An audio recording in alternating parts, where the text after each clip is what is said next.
और आज इस धर्म और हिंदुत्ववादी सोच को लेकर के हमारे साथ चर्चा करने के लिए राष्ट्रवादी हिंदू शक्ति वाहिनी के राष्ट्रीय अध्यक्ष डॉक्टर प्रदीप कुमार गुप्ता जी हैं। इनसे चर्चा करेंगे क्योंकि देश में जो इस समय राजनीतिक स्थिति परिस्थिति है, मुस्लिम वक्फ बोर्ड को लेकर के जो जंग छिड़ा हुआ है और समाजवादी पार्टी की जो विचारधाराएं हैं और अन्य पार्टियों की जो विचारधाराएं हिंदुत्ववादी सोच के प्रति हैं, आज इस पे भी इनसे चर्चा करेंगे कि इनकी सोच के प्रति इनका क्या सोच है। प्रदीप जी, बहुत बहुत स्वागत है आपका। कैसे हैं? धन्यवाद, बहुत अच्छा। और आपके न्यूज चैनल को धन्यवाद देना चाहूंगा कि आपने हिंदू धर्म और संस्कृति के प्रति जो विचारों को आमंत्रित करने के लिए यहाँ मुझको बुलाया, इसके लिए मैं पुनः आपका और वरिष्ठ जर्नलिस्ट नेहा द्विवेदी जी का पुनः धन्यवाद। प्रदीप जी, आप राष्ट्रीय हिंदू शक्ति वाहिनी के राष्ट्रीय अध्यक्ष हैं अपना, और चूंकि हिंदुत्ववादी सोच की बात आती है, आपका जो संगठन वह हिंदुत्ववादी सोच पर आधारित है अपना। धर्म के विषय में आते हैं, अगर हिंदुत्व के विषय में और हिंदू धर्म के विषय में आते हैं तो कहा जाता है प्रीति क्षमा दमोस्तेयम शौचम इंद्रिय निग्रह धि विद्या सत्यम कुरुते दशकम धर्म लक्षण अपना। जो धर्म के हमारे सनातन धर्मावलंबियों के जो धर्म के 10 लक्षण बताए गए हैं अपना, उस धर्म के हिसाब से देश में राजनीतिकरण, इस समय राजनीति का ध्रुवीकरण हो रहा है, इस पे क्या कहना चाहेंगे? देखिए, हमारे हिंदू धर्म में यह भी बताया गया है और कुरुक्षेत्र में जो उपदेश दिया है जी प्रभु श्री कृष्ण ने जी, उसमें उन्होंने स्पष्ट रूप से कहा है कि जब जब धर्म की हानि होगी जी और अधर्म बढ़ेगा तब तक युद्ध करना आवश्यक है, और बिना ये देखे हुए कि सामने वाला अगर हमारा बंधु बांधव है जी तो भी हमको उनसे धर्म के लिए युद्ध करना होगा जी। तो आज पूरे देश और प्रदेश में एक धर्म युद्ध की स्थिति बनी हुई है जी। एक तरफ सामने जी कौरव रूपी जी हिंदू धर्म सनातन धर्म विरोधियों की सेना है जी, और दुर्भाग्य से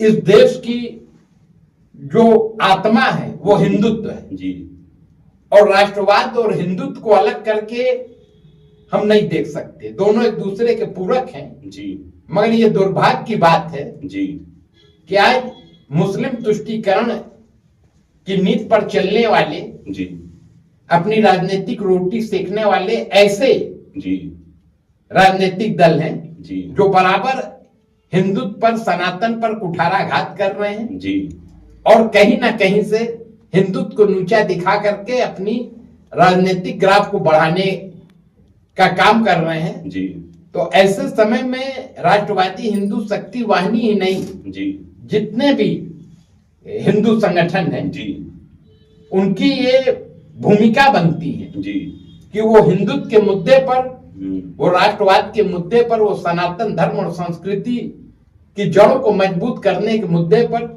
एक मंच पर आवे जी, और ऐसी ताकतों को जो असुरी ताकत है जी, इनको मुंह तोड़ जवाब देने का काम करें।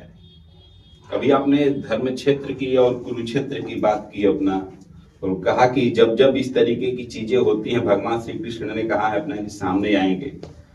ठीक है, भागवत गीता में कहा भी गया और कहा भी जाता है, चूंकि इतिहास में लिखा हुआ हर एक चीज जो है मिट नहीं सकता, इतिहास गवाह रहता है हरदम। भागवत गीता में भी कहा गया है परित्राणाय साधूनाम विनाशाय च दुष्कृताम धर्म संस्थापनार्थाय संभवामि युगे युगे। जब जब धर्म की क्षति होगी, जब जब धर्म की हानि होगा, मैं किसी न किसी रूप में इस अधर्मियों को मिटाने के लिए फिर से आऊंगा। तो क्या वर्तमान परिप्रेक्ष्य में अधर्मियों को मिटाने के लिए कोई जन्म ले चुका है क्या? देखिए, जब भी प्रभु धरती पर अवतार लेते हैं जी, तो उस काल में उनको जो आम जनमानस से वो पहचान नहीं पाता है जी, तो हो सकता है हम लोग हिंदू धर्म वाली है जी, हो सकता है अवतार हो चुका हो जी, हो सकता है अवतार होने की तैयारी हो रही हो। जी।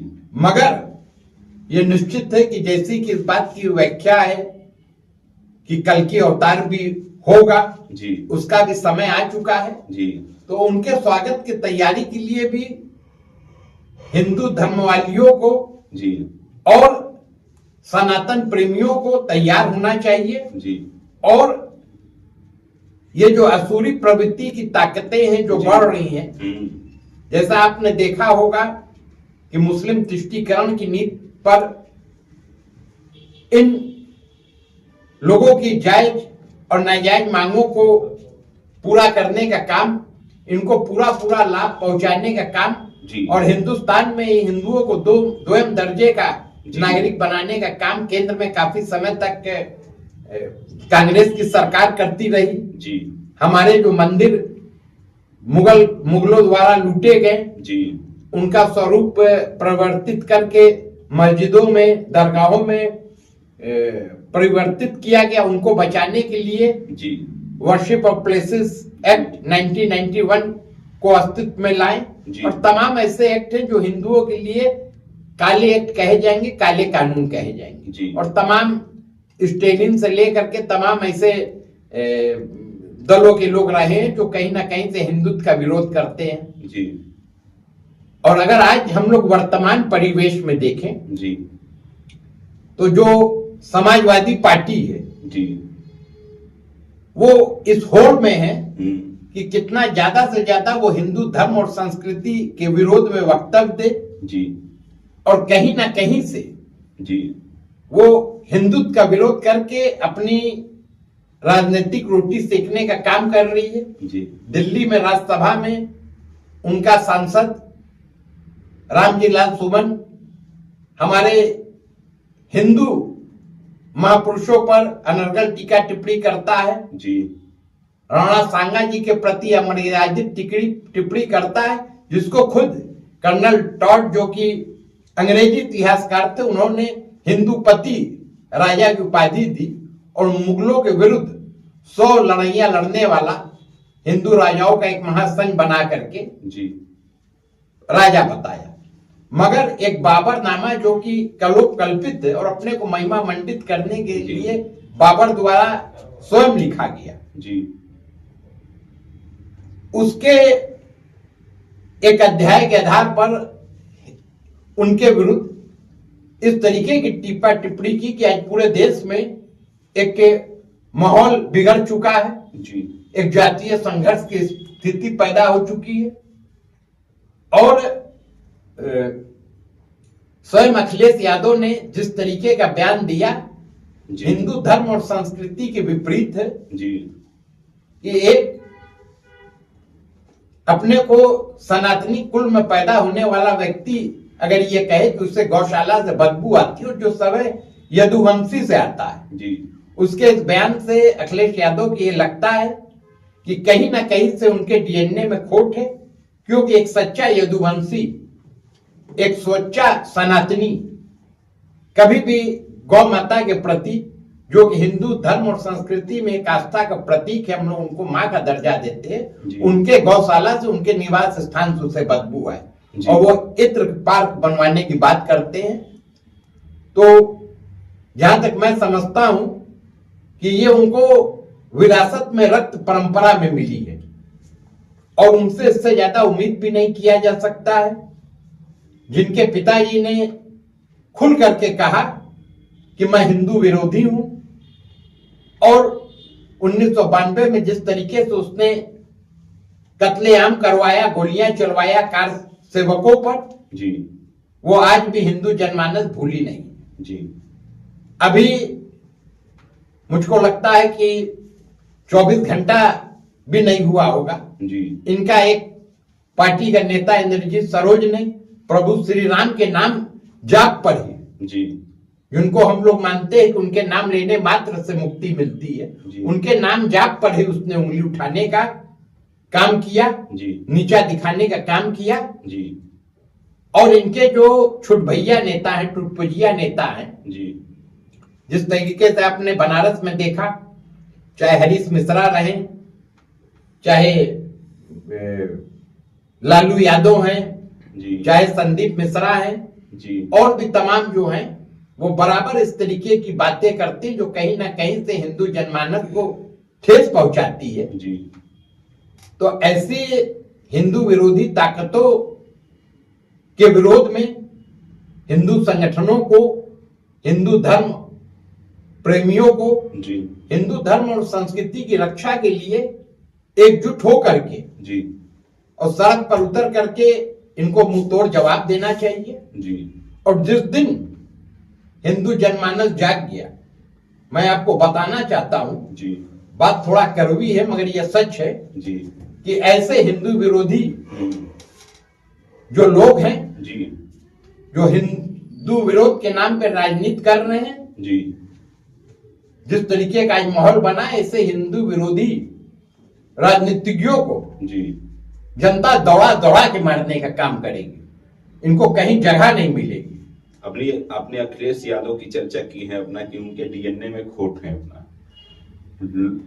अन्य पार्टियों का कहना है कि बीजेपी सरकार में कुछ भी संभव है, तो क्यों नहीं इसी समय लगे हाथ आप लोग अखिलेश यादव का भी डीएनए टेस्ट आप लोग करा ले रहे हैं अपना, कि डीएनए भारत में मिलता है या कहीं और जगह मिलता है? देखिए, क्योंकि संभव है, बीजेपी सरकार में ये संभव है। देखिए, लोगों अन्य पार्टियों का कारण बीजेपी अपने मनमर्जी जितनी भी कांग्रेस के समय का आप बिल देख लीजिए, सभी बिलों में, सभी नियम कानूनों में परिवर्तन कर रही है और करने जा रही है अपना। तो क्या ये संभव नहीं कि अखिलेश यादव का डीएनए टेस्ट हो सके? देखिए, जहां तक के कहा जा रहा है कि कानून बदलने का काम, कानून में संशोधन करने का काम बीजेपी कर रही है, जी, मुझको लगता है कि जितना कानून में संशोधन और कानून बदलने का और नया कानून लागू करने का काम जी, कांग्रेस सरकार में हुआ है, जी, बीजेपी अभी उससे बहुत दूर है। अच्छा, आपको याद होगा साहबानो कांड, जी, कि सुप्रीम कोर्ट के माननीय ऑनरेबल सुप्रीम कोर्ट के जजमेंट के खिलाफ तत्कालीन राजीव गांधी ने, सरकार ने ऑर्डिनेंस ला करके जी, और उस आदेश को पलट दिया।